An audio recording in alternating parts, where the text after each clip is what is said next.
My name is Lucia, and the woman I am today was forged in the fire that began to burn at 17. I remember that day as if its colors could still stain my hands. The white of the dress wasn't mine. It belonged to a distant cousin who had worn it with more joy and, certainly, more hope. It was a simple fabric, with small daisy embroidery on the bust, but on my thin, almost girlish body, it felt like the vestment of a sacrifice. I looked at myself in the cracked mirror of the small room I shared in my aunt's house and didn't see a bride.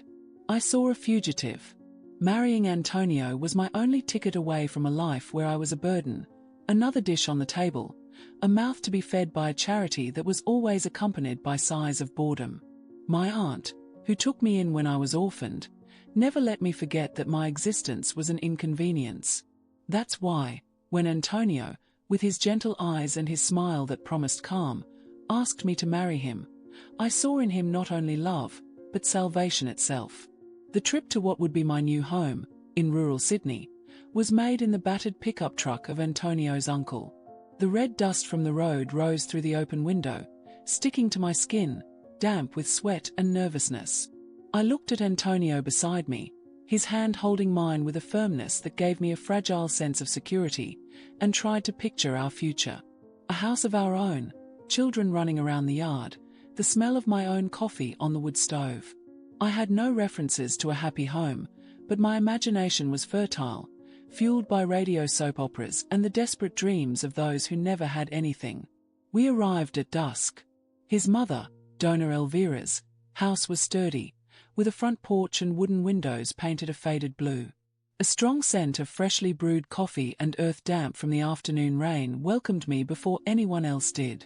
It was a scent of belonging, and my heart filled with a naive joy. I was home. That's what I kept telling myself. Dona Elvira was waiting for us at the door. Her figure seemed carved from the dark wood of the doorframe. She was shorter than I'd imagined, but possessed a rigidity that made her seem immense. Her face, furrowed by deep wrinkles that ran from the corners of her eyes and mouth, betrayed no trace of a smile. Her eyes, small and dark like two jabuticaba beads, measured me up and down, and I felt as if my soul were being searched and reproved. Moved by my desperate longing for affection, for a maternal figure, I let go of Antonio's hand and walked toward her with open arms. "Mother-in-law," I said, the word sounding strange and hopeful. The embrace that followed was the first omen of my future. Her body didn't yield an inch. Her arms remained glued to her sides, and I felt as if I were embracing a pillar of salt, cold and impassive. She patted my back twice, a gesture of dismissal, not of welcome. "Come in. Dinner won't put itself on the table," was all she said. That first night, and the ones that followed, the house, which at first seemed like a refuge to me, began to reveal its invisible bars. It was Dona Elvira's territory, and every object, every custom, was an extension of her controlling personality. The walls were covered with portraits of Antonio as a child, a teenager, graduating from the army, a shrine to the son she saw as her masterpiece. I was a strange piece, a tasteless ornament that didn't fit in with the decor.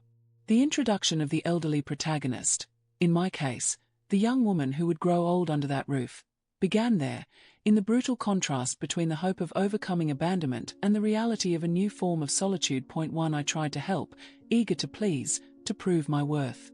On the first day, I woke before dawn and tried to strain the coffee. She snatched the strainer from my hand. "My son's coffee is just right. You don't know how. You'll only ruin the grounds," she said, her voice devoid of any emotion. I tried to sweep the room, and she took the broom from me. "You stir up dust. There's a right way to sweep, from the inside out, without rushing. Didn't your aunt teach you anything?" Mentioning my aunt was her favorite weapon, a way of constantly reminding me that I came from nothing, that I was ignorant in matters of home and life. Antonio watched everything with a passivity that hurt me. "She just wants to teach you, my dear. Her manner is hard, but her heart is good," he would say at night, as we lay in the double bed that creaked under the weight of our bodies and our silences. But I never saw the kindness in that heart. I saw a sickening jealousy, a need to diminish myself to reaffirm her place as the only woman in her son's life. The sickness of my soul began with small infections of sadness, with my dignity eroding day after day. I cried softly in the bathroom, with the shower running to muffle the sound. The 17-year-old girl, in a borrowed daisy dress, was already beginning to wither. I looked out the kitchen window at the vast green pastures of Minas Gerais, and felt like I was in the smallest cell in the world. The abandonment I thought I'd escaped had merely changed address, and now it had a face, a voice, and a pair of eyes that constantly watched me, waiting for my next mistake. This was just the beginning. Hell was only heating its furnaces for me. The first few years in the small wooden house in a forgotten town in New South Wales were a slow, methodical exercise in disintegration. The hope I, a 17-year-old girl from a Sydney suburb, carried within me was eroded, not by a great tragedy, but by the daily, precise application of Meryl's venom. Her rejection wasn't loud. It was a quintessentially Australian thing, quiet and deadly, served with a thin smile and a cup of tea. She never shouted. She never openly insulted me. Instead, she killed me with sharp pleasantries, with darling and sweetie that preceded the blade. The conflict played out between the lines of conversation, in the sighs of disappointment over dinner, in the way she wiped a countertop I just cleaned, making it clear that my effort was, and always would be, inadequate. Her venom was slow-acting, designed to make the victim question their own perception of pain. Sunday was the worst day. Sunday lunch was a sacred institution, an unchanging ritual centered around a roast that Meryl prepared with a skill she said no other woman possessed. For months, I simply watched, until one day, feeling brave, I volunteered to make the roast lamb. Ethan encouraged me, saying it would be great. I spent the entire morning in the kitchen, the dry heat of the countryside already heavy in the air, following a recipe from a Margaret Fulton book. The smell of rosemary and garlic filled the house, and for a moment, I allowed myself to feel like this could be my home.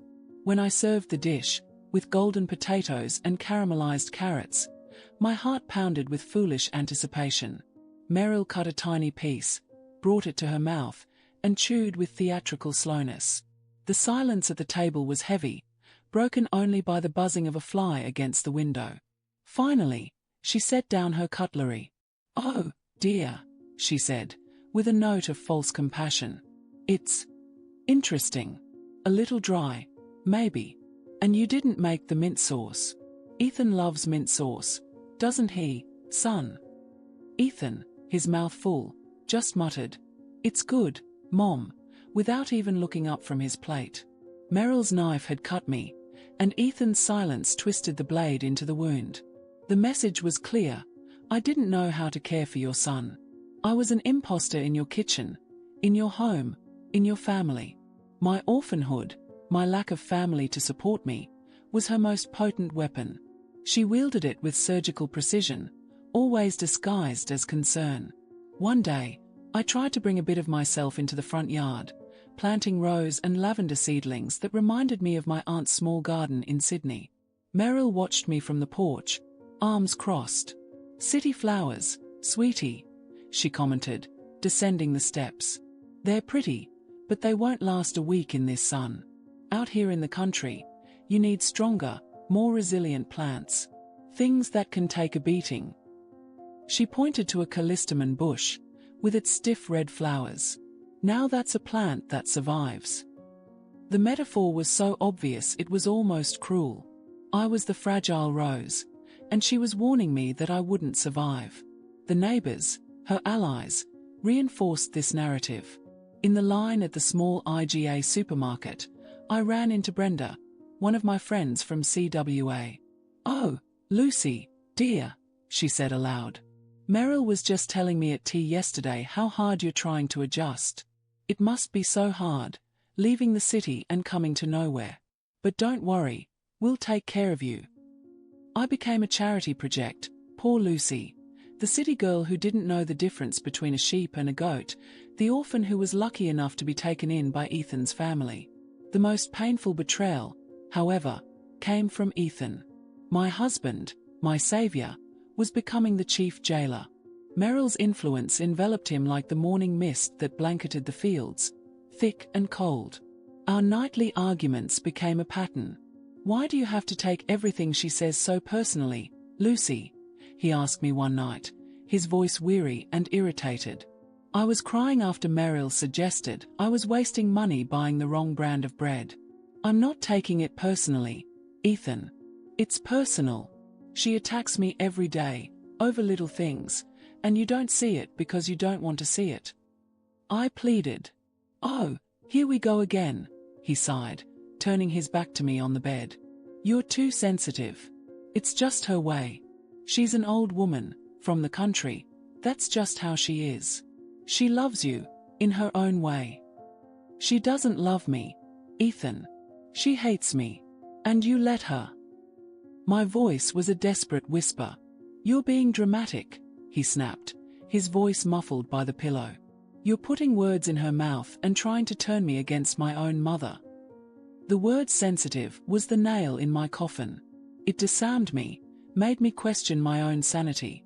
The chasm between us grew larger every day, dug with the shovel of his unwavering loyalty to his mother. The house, with its thin walls and the familiar creak of the wooden floor, wasn't home. It was a web, and I was trapped, watching the spider approach, day after day, to suck out some more of the life that remained in me. The girl who had arrived there dreaming of a backyard and happy children was dying, and in her place was being born a silent woman, whose eyes were beginning to reflect the vast emptiness of the Australian landscape. The lowest point of my existence in that house, the moment when hope finally faded and gave way to stone-cold resignation, arrived on my 25th birthday. A decade. A whole decade since I'd entered that house as a 17-year-old bride. In that time, I'd given birth to our daughter, Clara, a little light that Meryl made a point of trying to extinguish with her constant criticisms of my parenting abilities. "You wrap her up too much. You hold her too much. Children need routine, something you don't seem to understand." Still, on that birthday, a stubborn spark of optimism persisted. Ethan, perhaps feeling a tinge of guilt, had promised me a day just for us. A small barbecue in the backyard, a Barbie, as he called it, just the three of us. He even gave me a floral sundress, the first new item of clothing I'd gotten in years. I spent the entire morning getting everything ready, my heart a little lighter. I made a potato salad, prepared the meat, and, as a main course, I dedicated myself to making a pavlova, the quintessential Australian dessert, which I had learned to make perfectly. The meringue came out tall and crispy on the outside, soft on the inside. I decorated it with fresh whipped cream and berries. It was a work of art. It was my peace offering for that day. The celebration was supposed to begin at noon. At 11:30, Meryl, who had spent the morning locked in her room in ominous silence, appeared in the kitchen. She was impeccably dressed, as if she were attending a party that wasn't mine. She glanced at the table I'd set in the backyard, at the marinating meats, and her gaze fell on the pavlova, which sat majestically on the kitchen counter. "What's all this?" she asked, her voice falsely naive. "It's my birthday, Meryl. Ethan and I are having a barbecue," I replied, trying to keep my voice steady. She approached the dessert, inspecting it like a general inspecting a defective troop. "Pavlova," she remarked.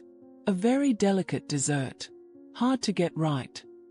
She ran her finger over the whipped cream and brought it to her mouth. "A little too sweet, don't you think? And the meringue. It looks like it's been crying a little at the bottom. It's chewy like that." Each word was a pinprick, deflating my small joy. Ethan entered the kitchen at that exact moment, carrying a bag of ice. He saw the scene, the tension in the air, and his face darkened. He knew what was coming. It was then that she did the unthinkable. With terrifying calm, Meryl took my pavlova.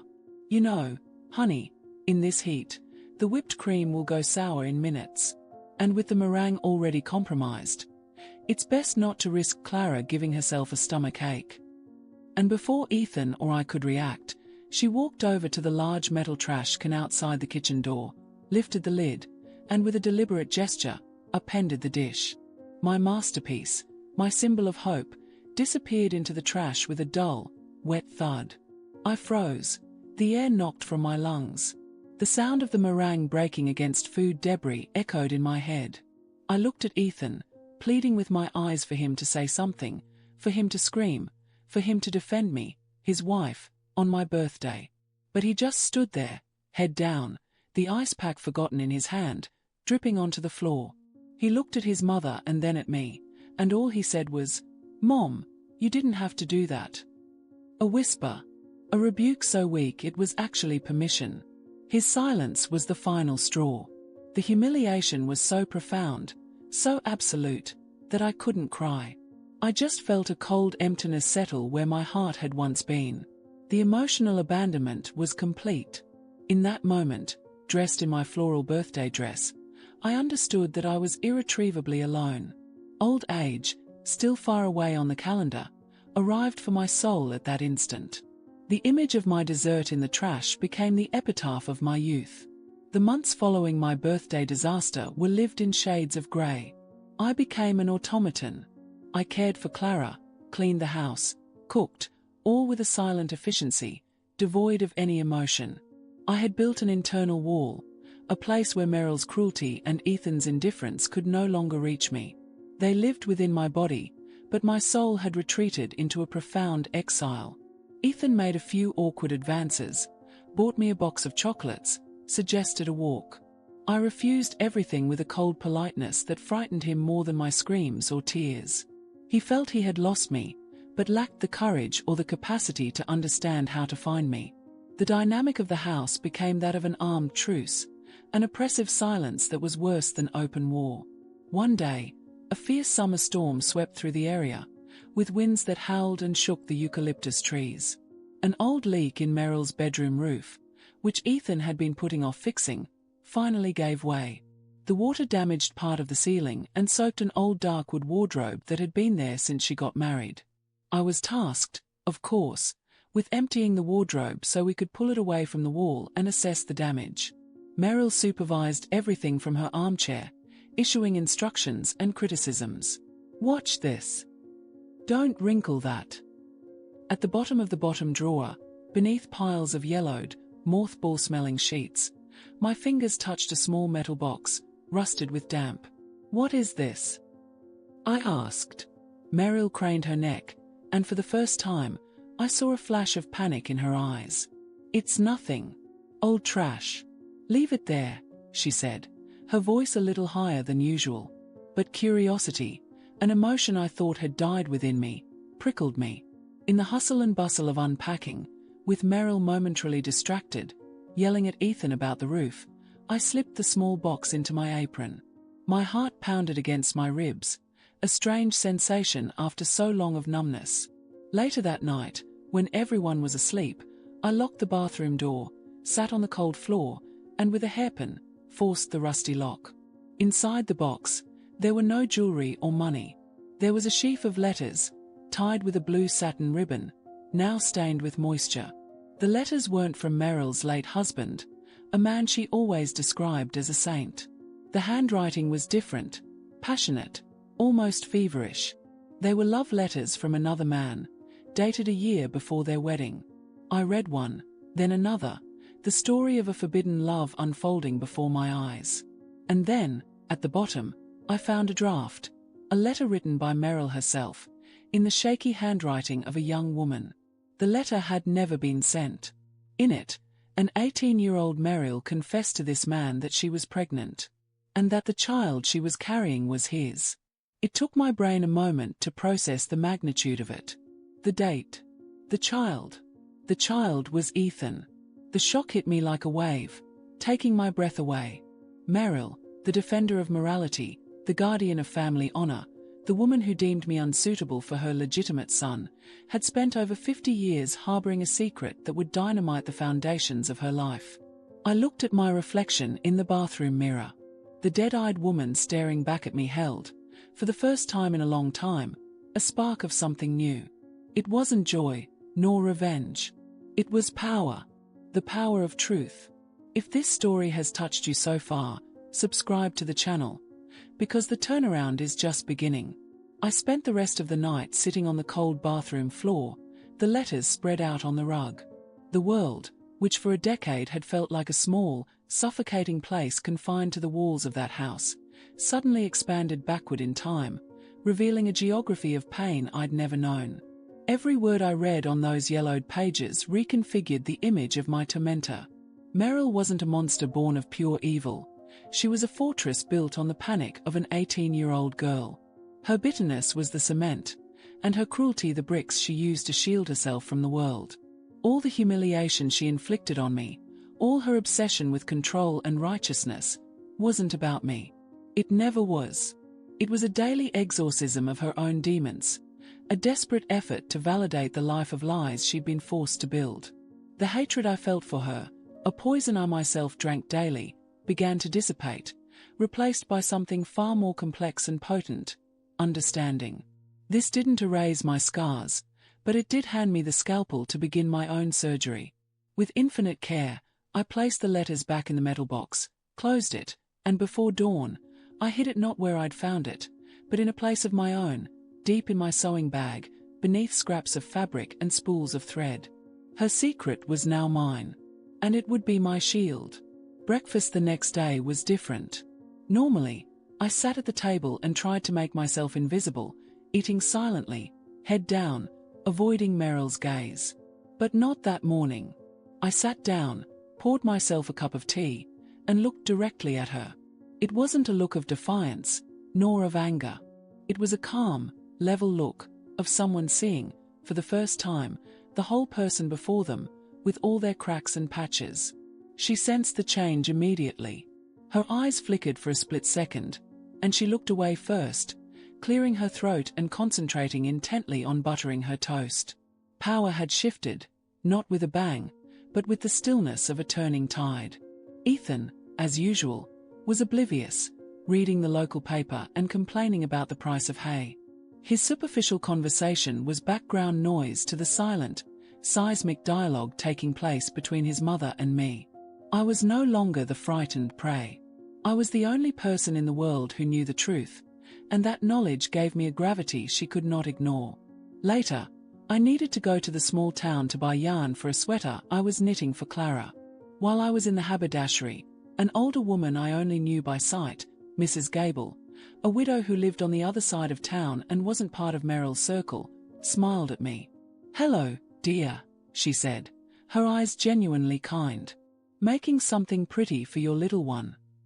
We chatted for a few minutes about knitting, about the weather, about nothing special. But that small act of selfless kindness, the help of a stranger, was like a glass of cold water to someone crossing a desert. I remembered that there was a world beyond the gate of our property, a world where people were simply normal, where I wasn't a charity project or a problem to be managed. I was just a young mother buying yarn. That reminder, that I was a whole person separate from my life with Meryl, strengthened the resolve I'd made the night before. I wouldn't shrink anymore. The acid test came that same night. I made a stew for dinner. It was a simple but flavorful recipe. Meryl stirred the dish with her fork, pushing the chunks of meat and potatoes around. "It's a little bland, dear," she finally declared, her usual criticism. The old apology reflex rose in my throat, but I swallowed it. Instead, I looked at her, maintaining the same calm eye contact as I'd had in the morning, and said, "Really? There's salt and pepper on the table. Feel free to season to your liking." A shocked silence fell over the table. Ethan, who was lifting a forkful, stopped mid-sip, looking from me to his mother. Meryl's face tightened. It was such a simple, reasonable response, but in our power dynamic, it was rebellion. She expected submission, and I offered her autonomy. She was speechless, her mouth opening and closing for a moment before reaching for the salt shaker with a jerk. For the first time in 10 years, I hadn't absorbed her criticism. I politely returned it. In that small moment, my initial breakthrough began. I didn't need to scream or expose secrets. I just needed to stop accepting the victim role she'd written for me. I was finally beginning to write my own script. My transformation wasn't a one-off event, but a gradual process, built on small victories like the stew. The new dynamic, once established, began to infiltrate every aspect of our lives. I stopped asking for permission with my eyes. If I wanted to read a book on the porch instead of scrubbing the floor for the third time that week, I did. If I wanted to take Clara for a picnic by the creek, I simply packed a basket and went, announcing rather than asking. Meryl, disarmed by my unwavering calm, didn't know how to react. Her old methods of control, veiled criticism, subtle humiliation, emotional blackmail, relied on my reaction of fear and shame. Without that reaction, her words lost their power, becoming merely the irritating buzz of an insect I could simply ignore. The woman she tried to destroy was, in fact, being rebuilt from the wreckage, and the new structure was stronger than she could have imagined. Ethan was the one most confused by this change. He was used to two versions of me, the hopeful young woman he'd brought from Sydney or the bitter, tearful woman I'd become. This new Lucy, serene and self-assured, was an enigma. "You look different," he said one night, as I brushed my hair in front of the mirror. "You seem distant." I turned to him and told him the truth, or at least part of it. "I'm not distant, Ethan. I'm just tired of fighting for space that should rightfully be mine. So I stopped fighting and just started taking it." He didn't fully understand, but the respect in his eyes, a respect I hadn't seen since the early days of our relationship, began to return. He saw me less as a troubled extension of his family life and more as a whole person, with a strength that intrigued him. Little by little, he stopped trying to fix me to please his mother and began to observe, to re-evaluate the chessboard we lived on. My growth and transformation blossomed beyond the walls of my home. I reconnected with an old friend from Sydney over the phone, and our conversations reconnected me with the person I was before all of this. Motivated by my conversation with Mrs. Gable, I joined a book club that met bi-weekly at the small town library. At first, the other women, most of them friends of Meryl's, treated me warily. But when I shared my thoughts on books with passion and intelligence, they began to see me differently. I wasn't poor Lucy. I was Lucy, who had an interesting perspective on Jane Austen. I was finding my identity again, not through a grand act of rebellion, but through the sum of small affirmations of existence. I was relearning how to live, how to connect with new people, how to have my own interests. The ironic thing is that, by moving away from Meryl's orbit, I was, in a way, getting closer to the woman she once was, a young woman with her own passions and secrets, before fear imprisoned her. I didn't use the secret of the letters as a weapon. It was something much more important. It was my internal compass, the instrument that allowed me to navigate the turbulent waters of that house without ever losing my bearings. My transformation wasn't about her. It was about me. And this, Meryl seemed to understand, terrified her and, perhaps, just perhaps, fascinated her. The tension accumulated for months. A static electricity that made my skin crawl finally found a ground on a grey, oppressive Saturday afternoon. A fine, persistent rain beat against the windows, trapping the three of us inside in a silence that seemed about to shatter. Ethan was trying to fix a creaky hinge on the living room cabinet, and the grating, metallic sound of his screwdriver was the only noise to break the stillness. I was sitting on the couch, trying to read, but the words floated on the page without making sense. Meryl was in her usual armchair, her throne, with a ball of yarn on her lap, but her knitting needles were still. She watched me. I could feel her gaze burning into the side of my face. She couldn't stand my silence, my peace, any longer. My serenity was an insult to her inner turmoil, a mirror she didn't want to face. Finally, she tossed her knitting aside. "I don't know what's going on in your head, Lucy," she began, her voice low and laced with a venom I hadn't heard in months. "With your city walks, your book club, do you think you're better than us now? Do you think you can just ignore us?"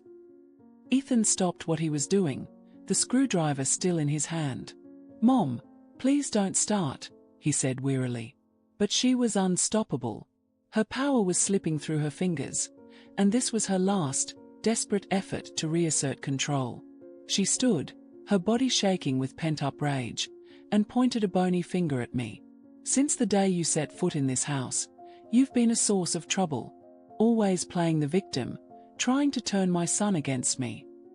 The old accusations, now stripped of their power, sounded pathetic. The old Lucy would have cowered, cried, tried to defend herself and ended up losing. But I wasn't the old Lucy anymore. I closed my book, placed it beside me, and stood up too, facing her. My voice, when it came out, was surprisingly calm. No, Meryl. I never tried to turn Ethan against you. I just stopped being afraid. The word fear hung in the air between us, loaded with meaning.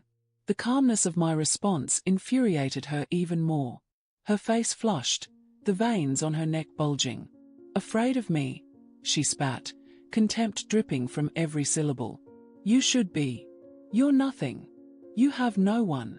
An orphan we took in out of pity. You'd be on the street if it weren't for us.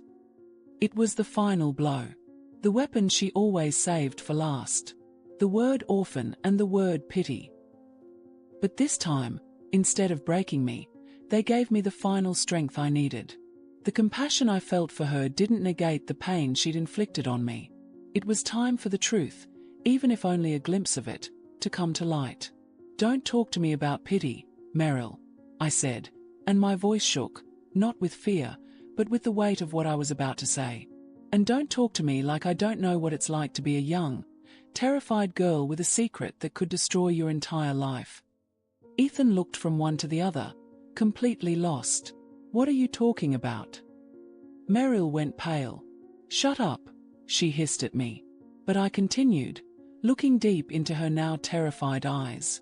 I know what it's like to be afraid of being discovered. I know what it's like to have to hide a part of yourself forever. I found the box, Meryl. I read the letters. The effect was instantaneous and devastating. It was as if Meryl's spine dissolved, and the rigid, proud woman crumbled from within. The color drained from her face, leaving it the sickly pallor of wax. Her lips moved, but no sound came out. She gripped the back of her chair as if she were about to drown. What letters? What is she talking about, Mom? Ethan asked, his voice high, confused, and demanding. Meryl couldn't answer. Her world, built on 50 years of denial, had shattered. Tears, real tears, of primal pain and panic, began to stream down her face. And then, in a gesture that would forever burn in my memory, her body gave way. She slid from the chair, her legs buckling, and fell to her knees on the worn carpet. The great, terrible Meryl, on her knees, at my feet. She didn't look at her son. She looked at me, the guardian of his ruin. Her face streaked with tears, her body shaking with sobs that tore through the silence. She reached out to me, a pleading gesture. Please. She choked out, her voice cracked with a lifetime of shame. Don't tell him. Please, Lucy, forgive me. The sound of Meryl's sobbing was the only thing heard in the room, a raw, painful sound that seemed to tear pieces of his soul apart. Ethan stood frozen, the screwdriver forgotten in his hand, his face a mask of shock and incomprehension. He looked at his mother on her knees and at me, standing, and his mind simply couldn't connect the pieces of this impossible puzzle. My first impulse was to retreat, to run away from that naked, exposed pain. But then I looked at the woman on the floor, not the tyrant who had tormented me, but the 18-year-old girl who had written that letter, and my heart filled with overwhelming compassion. I knelt too, on the carpet, in front of her, which brought us to the same level. Meryl, stand up, I said softly, my voice breaking. Please stand up. I grabbed her trembling arms and, with a strength I didn't know I possessed, helped her to her feet and guided her, stumbling, back to her chair. She huddled in the seat, looking small and fragile, like a lost child. Can someone explain to me what the hell is going on here? Ethan finally burst out, his confusion turning to anger. He looked at me. Lucy, what letters? What did you do? The accusation in his voice was an old reflex, his loyalty to her still pulsing. Before I could answer, Meryl lifted her head. Her eyes were red and puffy, but there was a new clarity in them, the clarity of surrender. It wasn't her, Ethan. "It was all my fault," she said, her voice hoarse. "My whole life."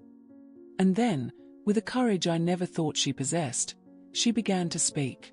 She didn't tell the truth about his paternity. There were limits even to confession. But she looked at me, and we shared a silent understanding. That part of the secret would die with us. Instead, she told him another truth, the truth about us. She confessed her jealousy, her fear of losing him to me, her bitterness over a life that hadn't turned out as she dreamed. She admitted, in front of the son she idolized, how cruel, unfair, and unforgiving she had been to me for years, making my life hell because of her own fears and frustrations. It was a painful, fragmented confession, punctuated by tears and long silences. Ethan listened, the anger on his face giving way to a profound, disturbing realization. He was seeing his mother, and me, and himself, in a completely new and uncomfortable light. He was seeing his own role, his complicity in my suffering. When she finished, a heavy silence settled in. Peace, or the beginnings of it, arrived in that silence. Pain transformed into a lesson. For Meryl, the lesson that hatred first corrodes the vessel that holds it. For Ethan, the shocking lesson of his own blindness. And for me, the lesson that forgiveness is not an act of absolution, but of liberation. The relationship didn't magically heal. The wounds were too deep for that. But the poison had been drained. The truth, even an edited version of it, gave us new, clean ground to perhaps begin rebuilding. That day, I found my place in that house, not as a tolerated intruder, but as the person who, by absorbing pain and transforming it into truth, kept the family from drowning in their own secrets. The respect Ethan now showed me, and the vulnerable gratitude in Meryl's eyes, were the first building blocks of my true home. 7 years have passed since that rainy afternoon that demolished and rebuilt our family. 7 years. Time is a curious thing. It doesn't erase scars, but transforms them into soft lines that tell a story instead of screaming in pain. Meryl left us 2 years ago, in early spring. She passed peacefully, in her sleep, in her own bed, with Clara's hand holding hers. In the 5 years since that confession, I have witnessed a transformation I never would have thought possible. The collapse of her fortress of secrets didn't destroy her. On the contrary, it freed her. Without the need to maintain the facade of perfection and bitterness, the real Meryl, the young woman who loved desperately, the mother who protected her son with misguided ferocity, could finally emerge. The change wasn't immediate. We had months of a strange and delicate truce, learning to navigate our new terrain. But gradually, the kindnesses stopped being sharp and became genuine. I remember one day, about a year after the climax, finding her in the kitchen, trying in vain to thread a needle, her eyesight already failing. I approached silently and took the needle from her trembling hands. "Let me help," I said. She didn't protest. In that small moment of collaboration, a bridge was built across the chasm of pain that separated us. She taught me how to make her famous scones, which never ran dry. I read her the novels I picked up from book club, and she told me stories from her own youth, stories of a rural Australia that no longer existed. She never mentioned the letters again, and neither did I. But the shared secret became a bond of understanding, not power. She became the mother I never had, and I, perhaps, the daughter she never allowed herself to love. The peace she found in her final years was her final gift to me. Ethan changed profoundly. The revelation about his mother's behavior forced him to step out of her shadow and become a man in his own right. He had to confront his own weakness, his own complicity. It was a difficult process for him, and our marriage went through a painful readjustment phase, but we emerged stronger, united by a brutal honesty we'd never experienced before. He became a true partner, a present father, and began to look at me with a mixture of admiration and respect that healed many of my oldest wounds. And me. I found my peace. Today, I live in the same house, but it's no longer Meryl's house. It's my house. 1 The creak of the floorboards is familiar. The scent of rain on the eucalyptus trees is comforting. My garden blooms exuberantly. The roses and lavenders I stubbornly planted have learned to survive alongside the robust callistemons. they grow together, the delicate and the strong, a constant reminder of my own journey. I have achieved my identity. Point 2. I'm no longer the orphan, the outsider. I'm Lucy, a woman who learned that people are more complex than the roles they play, and that forgiveness, the hardest lesson of all, isn't about forgetting the past, but about refusing to let it dictate your future. Point 3. Today, the afternoon sun tinges the hills with a soft gold. I'm sitting on the front porch, the same porch where Meryl sat so many times, silently judging me.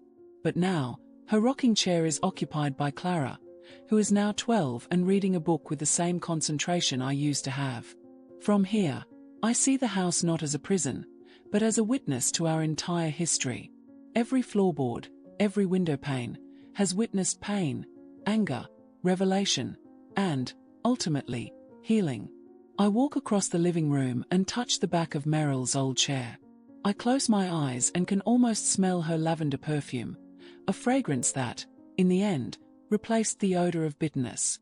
I see the knitting needles in her sewing basket and remember her hands, once so rigid, teaching mine how to make the right stitch.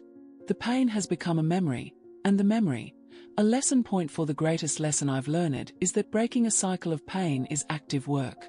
I'm raising Clara to be strong, but also kind.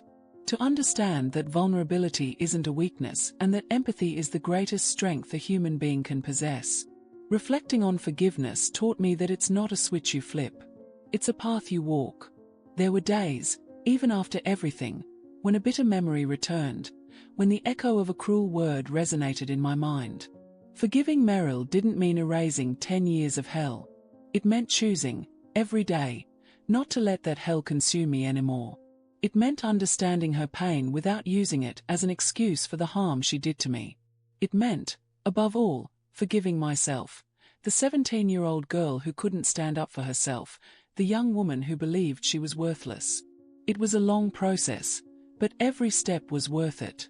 The peace I feel now, a peace that fills every corner of this house and my heart, is proof of that. Looking back on my journey, on the frightened girl I once was, I feel immense tenderness. She survived. And she flourished. I want to thank you, from the bottom of my heart, for staying with me until the end of this long journey, for walking through my darkest memories and celebrating the light at the end of the tunnel with me. Your silent companionship was a strength. If you cried with this story, if you felt the weight of humiliation and the lightness of forgiveness, please like, comment, and subscribe. 5. Your interaction gives me strength to continue sharing these battles of the soul. And, if you can, share this video with someone who needs to appreciate their elders before it's too late, but also with someone who needs to remember to look beyond the anger and bitterness, because often, behind a closed face, there is a story of pain that we don't even imagine.